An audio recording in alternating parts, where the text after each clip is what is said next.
कोशिश करके देखना कल, ठीक है। बोलिए भक्तवत्सल भगवान की जय। यहाँ पर महाराज ऋषियों ने प्रश्न किया, महाराज केवल उसके लिए ही विमान क्यों आया, हम सभी के लिए क्यों नहीं? तो कहा कि भागवत कथा सुनने के भी नियम होते हैं महाराज। सुना जाता है, श्रवण किया जाता, मनन किया जाता, चिंतन किया जाता है। ये नहीं है कि केवल मन में कह दिया कि महाराज वही तो कथा है जो सुनी थी। यदि वही कथा है तो महाराज दिमाग में भी, हृदय में, शरीर में भी तो कुछ ज्ञान होना चाहिए। भोजन भी तो वही है, रोज पाते हो। केवल 8 दिन के लिए बंद कर दो, फिर पता चल जाएगा महाराज। ये भागवत कोई पोथी नहीं है, साक्षात वांग्मय स्वरूप है। प्रत्यक्षात कृष्ण एवं ही साक्षात भगवान है। यदि आपने अपने घर पर केवल विराजमान कर लिया भागवत जी को, तो आपके घर का उद्धार हो गया महाराज, क्योंकि साक्षात ठाकुर जी विराजमान है। यहाँ पर ऋषियों ने कहा कि महाराज आपने कथा तो श्रवण की, परंतु दंडकारी के जैसे मनन चिंतन नहीं किया है। पुनः फिर से कथा प्रारंभ हुई महाराज, 7 दिन तक कथा चली और महाराज वहां पर एक एक जो चीटी थी भी उसका भी उद्धार हो गया, उसके लिए भी विमान आया। बोले भक्तवत्सल भगवान की। यहाँ पर बताया गया कि महाराज कथा के श्रोता कितने प्रकार के होते हैं? क्यों आचार्य, कितने प्रकार के होते हैं? कितने प्रकार के होते हैं श्रोता? बताओ, नहीं है पता? 3 प्रकार के होते हैं। 3 प्रकार के श्रोता होते हैं। और कौन कौन से होते हैं ये भी बताएं। कौन कौन से होते हैं? एक होते हैं श्रोता, और एक होते हैं श्रोता, और एक होते हैं श्रोता। और जो सबसे पहले नंबर वाले होते हैं वो हमें बहुत अच्छे लगते हैं। आप कौन से नंबर के हैं बताइए? श्रोता है कि श्रोता है कि श्रोता है? क्यों सरपंच साहब जी?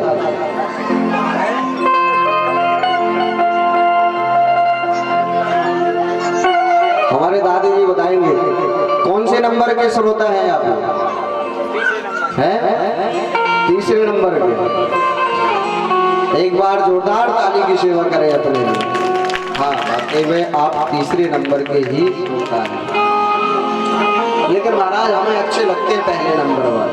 कौन पहले नंबर के? कौन है? श्रोता। उनका नियम क्या होता है पता है महाराज? कथा शुरू होने से पहले ही आ जाता है। क्यों? अब एक कारण होता है आने का। कारण ये है कि महाराज यदि बाद में आएंगे तो उनको अच्छा स्थान नहीं मिलेगा। कैसा स्थान? वो सबसे पहले देखते हैं बल्ली, जो खंबे लगे ना, खंबे देखते कहाँ पर लगा है, ठीक ठाक टिकने की जगह है कि नहीं, आराम से। वो महाराज जैसी आरती हुई, कीर्तन हुआ, कथा प्रारंभ हुई और महाराज श्रोता जी महाराज बढ़िया नींद लेते हैं। और महाराज जैसे 4 घंटे कथा विश्राम होती है और जैसे व्यास जी ने जयकारा लगाई, बोली भागवत भगवान की जय, तुरंत नींद खुलती है महाराज। और बगल वाले पड़ोसी से कहते, वाह क्या आनंद आ गया कथा में, इतनी अच्छी कथा कहते हैं महाराज। महाराज की बात ही अलग है। अरे भाई वृंदावन से आया। अब पड़ोसी ने अगर धोखे से पूछ दिया कि क्या कथा सुन, अरे अब क्या बताएं, क्या क्या बताएं तुम्हें, इतनी अच्छी कथा। अब बता कहाँ से पाए जब पूरी कथा में सोते रहे हैं? बढ़िया टिकने का स्थान देख लिया, बढ़िया 4 घंटे की नींद ली। लेकिन उनकी एक विशेषता होती है महाराज, वो किसी को डिस्टर्ब नहीं करता। मतलब नहीं है ना घर परिवार, ना कोई बात, ना खेती, ना बाड़ी, ना कोई, केवल जड़ भरत जी जैसे होते महाराज, बढ़िया नींद लेते। लेकिन महाराज जो बीच वाले होते हैं ना, बीच वाले कौन है? है सरोता। अब ये सरोता कैसे होते हैं? कौन कौन जानता है सरोता कैसे होते हैं? हाथ खड़ा करें।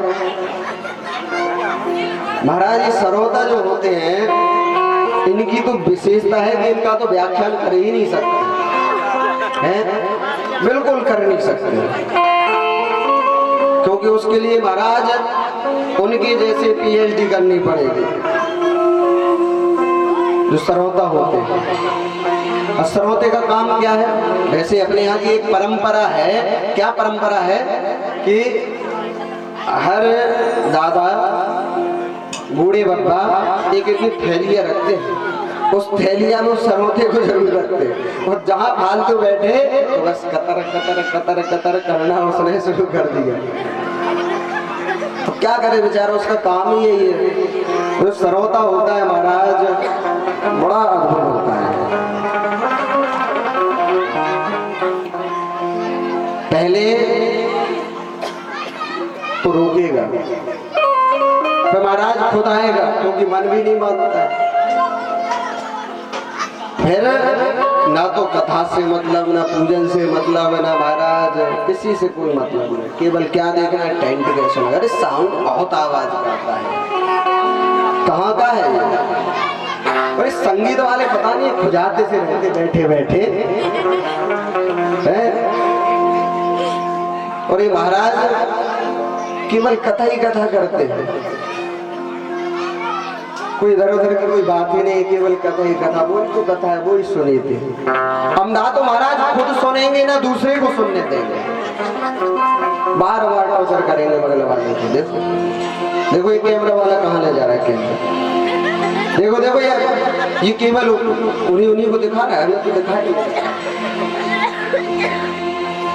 देखो ये नीरज महाराज क्या कर रहे हैं, केवल महाराज यही कमेटी क्या कर रही है, ये केवल दिमाग 24 घंटे इसी में रहेगा, कतर कतर, ना तो खुद सुनना ना दूसरे को सुनने देना, ना खुद का कल्याण ना दूसरे का कल्याण। महाराज केवल कतर कतर कतर कतर, बड़े विचित्र। और एक विशेषता होती है, ये अलग नहीं बैठते, कभी भी देखना ये अलग तो बैठे ही नहीं दिखेंगे। जहाँ चार बैठे होंगे तो चार के बीच में बैठे, बिल्कुल बीच में ही आकर, ये नहीं अगल बगल में बैठ जाएंगे। देखना महाराज सबसे बीच में आएंगे, बीच में बैठेंगे, बीच में बोलेंगे, और महाराज बीच में ही उठ करके चले जाएंगे।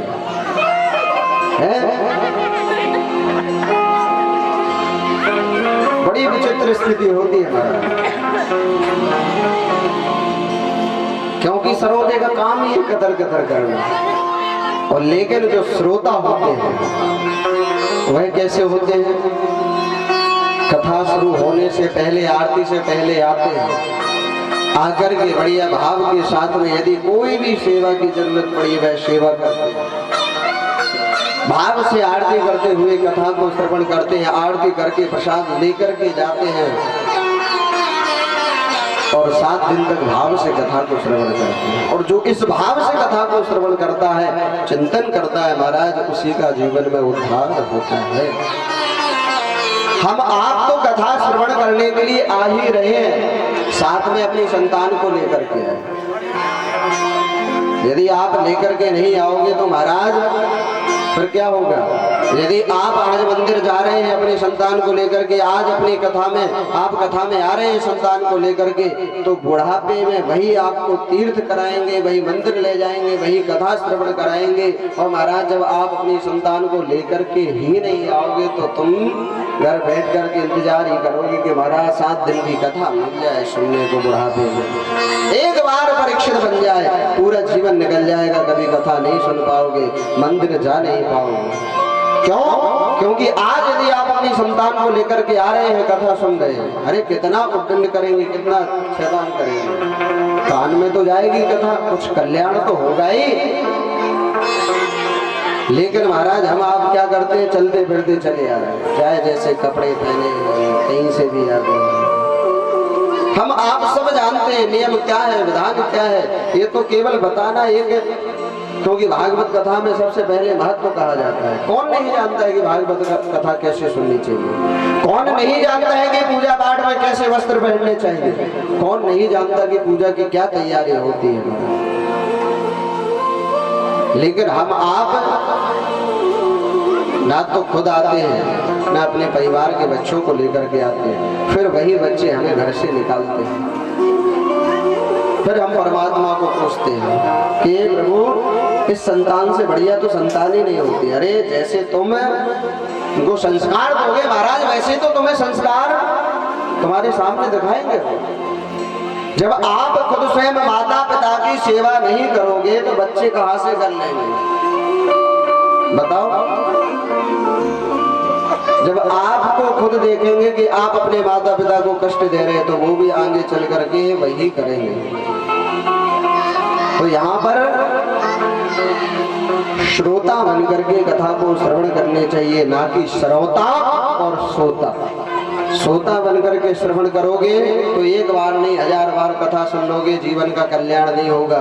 और महाराज, यदि आपके घर परिवार में कोई भी ऐसी घटना घटित हो गई हो, जो अकाल मृत्यु हुई हो, आपका घर प्रसन्न नहीं है, कभी कोई अच्छी सलाह करने के लिए बैठते हैं और घर में वाद विवाद हो जाते हैं, लड़ाई झगड़ा होते हैं, एक दूसरे से मन नहीं मिलता, तो समझ लेना कि महाराज पितृदोष है।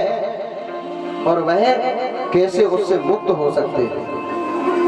या तो आप मूल पाठ कराएं या कथा कराएं। यदि कथा नहीं भी करवा पा रहे हैं तो जहां सामूहिक कथा हो, गांव में सामूहिक आयोजन हो, तो महाराज वहां श्रीफल रख करके और 7 दिन तक यदि नियम पूर्वक हम कथा को सुनते हैं तो हमारे घर के जीवन के सारे कष्ट दूर हो जाते, पितृदोष दूर होता है। इसलिए कहते हैं महाराज के सामूहिक कथा इसलिए होती है कि ज्यादा खर्चा भी नहीं लगना है और पूर्ण फल भी आपको प्राप्त होना है, क्योंकि एक के कल्याण के लिए नहीं होता ये अनुष्ठान। हम चाहें कि हमारे ही कल्याण हो जाए तो महाराज ये नहीं हो सकता है, क्योंकि सामूहिक भागवत कथा इसमें सबका श्रेय है। किसी का तन से है, किसी का मन से है, किसी का धन से है। और महाराज जो भक्त को भक्त से जोड़ता है, जैसे आप कथा श्रवण करने के लिए जा रहे हैं और आप और 4 लोगों को लेकर के आएंगे तो आपको उसका दशांश और मिलेगा। ठाकुर जी की आपके ऊपर पूर्ण कृपा होगी। हम आप क्या सोचते हैं कि महाराज मुख्य यजमान के रूप में एक को तो बना ही दिया, देखे क्या व्यवस्था कर लेगा। अरे तो महाराज वो तो करेगा ही, लेकिन ऐसे नहीं होता है कि किसी के अकाउंट में पैसे डले हो, तुम्हारे खाता खुल गया, तुम्हारे अकाउंट में पहुंच जाए। कुछ मेहनत करनी पड़ती है। आज यहाँ पर 3 प्रकार के श्रोता बताए। एक छोटा सा बड़ा ही अद्भुत दृष्टांत है कि महाराज एक स्वर्णकार था और उसने 2 मूर्तियां बनाई और मूर्ति बना करके जाकर के मेले में रखा और रख करके वो दोनों मूर्ति एक धातु की एक जैसी मूर्ति, महाराज दिखने में भी स्वरूप एक जैसा। और वह स्वर्णकार मेला में ले जा करके आवाज लगाने लगा कि महाराज एक मूर्ति तो 10,000 की, एक मूर्ति 1 लाख की, आकर के परीक्षा लें, पता करें और हमें बताएं। महाराज हजारों लोग आने लगे, भीड़ लगने लगी, खूब लोग बाग इकट्ठे हुए, लेकिन सब देख रहे हैं एक ही धातु है महाराज, एक जैसी मूर्ति है, कोई नहीं बता पा रहा था। उसी राह से एक महात्मा गुजरते हुए जा रहा था और उस महात्मा ने उस स्वर्णकार की आवाज को जैसे ही सुना, महाराज वो आया और आकर के उसने देखा कि वही धातु की मूर्ति है, एक जैसी मूर्ति है। उस महात्मा ने एक सूतली ली और महाराज सूतली लेकर के एक मूर्ति के कान से डाला, जैसे ही तुरंत दूसरे कान से निकल गई। दूसरी मूर्ति में भी सूतली डाली महाराज और वह घूमते घूमते घूमते घूमते पूरे शरीर से निकली महाराज। उस महात्मा ने कहा कि जो यह पहले वाली मूर्ति है 10,000 की है और जो यह मूर्ति है 1 लाख की। कहने का अभिप्राय यह है कि महाराज आप यदि कथा श्रवण करने के लिए आ रहे हैं, कथा श्रवण कर रहे हैं, तो उसको अपने जीवन में उतारें, तभी आपका जीवन धन्य होगा। नहीं तो महाराज ऐसे 1 नहीं 1000 कथा भी सुन लोगे और जीवन में नहीं उतारोगे तो आपका कल्याण होने वाला नहीं है। इसलिए कथा को श्रवण करें और भाव पूर्वक आनंद पूर्वक। ऐसे नहीं कि महाराज केवल ये कथा केवल धन के लिए, धन का तो कोई महत्व ही नहीं है महाराज। धर्म धन से नहीं बेचा जाता। और इसी महत्व में बताया गया कि कलयुग में यही विडंबना होगी महाराज, कि धर्म का विक्रय किया जाएगा। सबसे बड़ी सेवा होती है तन की सेवा। यदि आपने कोई भी अनुष्ठान में, यहाँ तक कि आपके यहाँ पर हरिनाम संकीर्तन 24 घंटे का कीर्तन बैठ रहा है या रामायण बैठ रही, आप तन से सेवा करें। जो पाठ कर रहे हैं उनके लिए सेवा करें। अपने गांव में होता ना, तो चाय की सेवा करते, कोई भी किसी प्रकार की, तो महाराज भाई सबसे बड़ी सेवा होती है। आज सारा वैभव घर संपत्ति सब त्याग करके वृंदावन में संत महात्मा बन करके और सेवा करते हैं, तो वह सबसे बड़ी सेवा मानी जाती है। पत्तल की सेवा किसने की थी? यज्ञ में, भंडारे में पत्तल उठाने की सेवा किसने की थी? हमारा जब यज्ञ कराओगे, पत्तल उठाओगे तब तो पता चलेगा, नहीं तो पत्तल छोड़ करके चले जाओगे। बोली लगती महाराज? लगती कि नहीं लगती? क्यों भैया? कि महाराज हम उठाएंगे पत्थर, लेकिन वो जानते हैं कि उसका क्या फल होता है। आप जाए पंजाब साइड में कथा में, महाराज जूते साफ करने के, भक्तों के जूते आप आओगे बिल्कुल एकदम साफ मिलेंगे। लंगर देके महाराज भंडारे के, बर्तन धोने की, आपके चरणों को धोने की सेवा करते हैं। लेकिन हम आप कहते हैं कि महाराज हमारा देश बहुत पिछड़ा है। अरे क्यों नहीं पिछड़ेगा? जब हमारे अंदर वह भाव नहीं होगा तो महाराज देश क्या, गांव क्या, खुद पिछड़ोगे। खुद इस नरक में ऐसे ही जीवन यापन करोगे। भागवत कथा में केवल यही शिक्षा देती है कि जीवन में कैसे परमात्मा को प्राप्त करें, कैसे परमात्मा की भक्ति करें। आज यहाँ पर श्री सूत जी महाराज कहते हैं कि महाराज समस्त जितने भी प्राणी हैं, जीव, सभी के लिए विमान आया और सभी भगवान के धाम को गए। बोलिए भक्त वत्सल भगवान की जय। भागवत कथा सन्मुख बैठ करके श्रवण करनी चाहिए, कभी पीछे बैठ करके नहीं सुननी चाहिए। भले चाहे 10 मिनट सुने, चाहे 15 मिनट सुने, चाहे आधा घंटा सुने, सन्मुख बैठ करके कथा यदि हम श्रवण करते हैं तभी हमें फल प्राप्त होता है, नहीं तो ब्रह्म विद्या चोरी का पाप लगता है महाराज। बड़ा ही अद्भुत महत्व की कथा को श्रवण कराया। इसके बाद में महाराज सुंदर प्रथम स्कंद के मंगलाचरण का गायन किया। जन्माद्यस्य यतोऽन्वयादितरतश्चार्थे सुविज्ञः स्वराट् तेनैवं हृदय कवये मुह्यन्ति यत् सूरयः तेजो यथा विनिमयो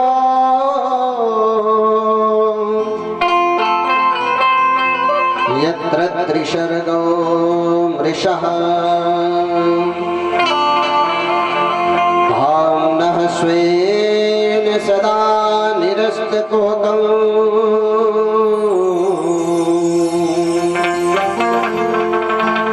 सत्यं परं धीमहि।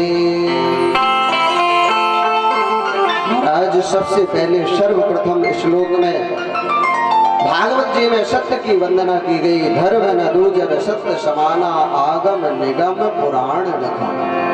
यदि जीवन में हमने संकल्प कर लिया कि हमें सत्य का सहारा लेना है जीवन में, तो महाराज हमारा कल्याण हो गया। भागवत कथा में ही केवल सत्य की वंदना सर्वप्रथम की गई है। आप देवी भागवत उठा करके देख लें, शिव पुराण उठा करके देख लें, तो सबसे पहले देवी पुराण में देवी जी की स्तुति, शिव पुराण में शिव जी की स्तुति, लेकिन भागवत कथा में सबसे पहले सत्य की वंदना की गई है, क्योंकि सत्य स्वरूप परमात्मा को बताया गया है। और जीवन में महाराज इस संसार में कलयुग में कोई सत्य बोलना ही नहीं चाहता है?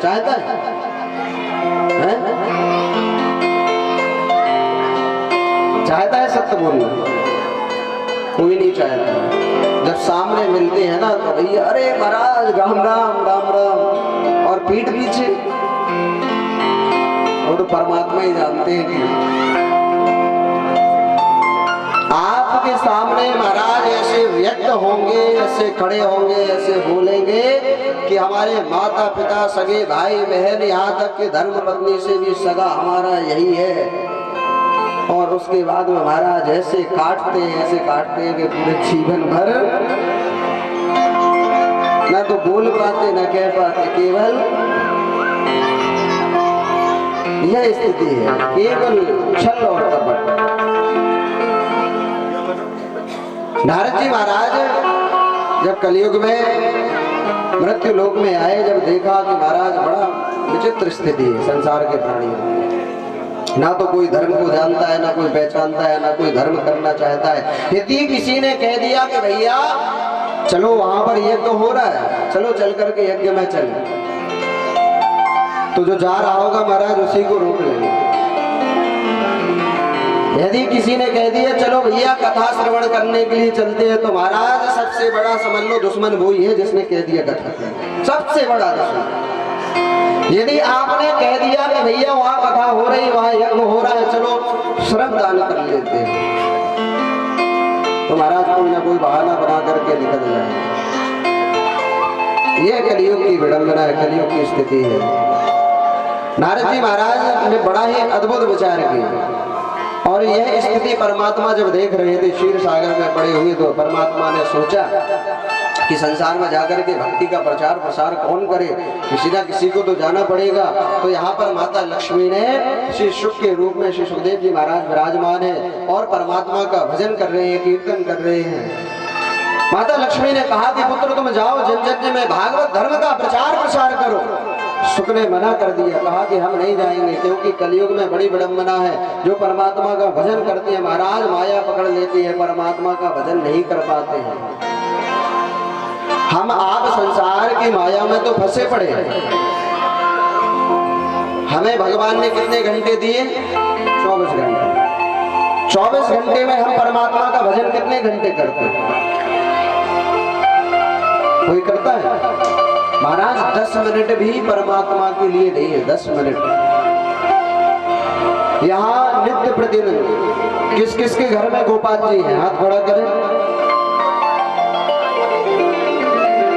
केवल 2-4 माता है। और पूजा कौन करता है नित्य प्रतिदिन? स्नान कौन कराता है? ठाकुर जी। और जो भोजन हम पाते हैं वह ठाकुर जी को भोग कौन लगाता है? कोई नहीं लगाता। फिर परमात्मा क्यों कृपा कर? हम आप सोचते हैं कि महाराज वृंदावन की महिमा पुराणों में,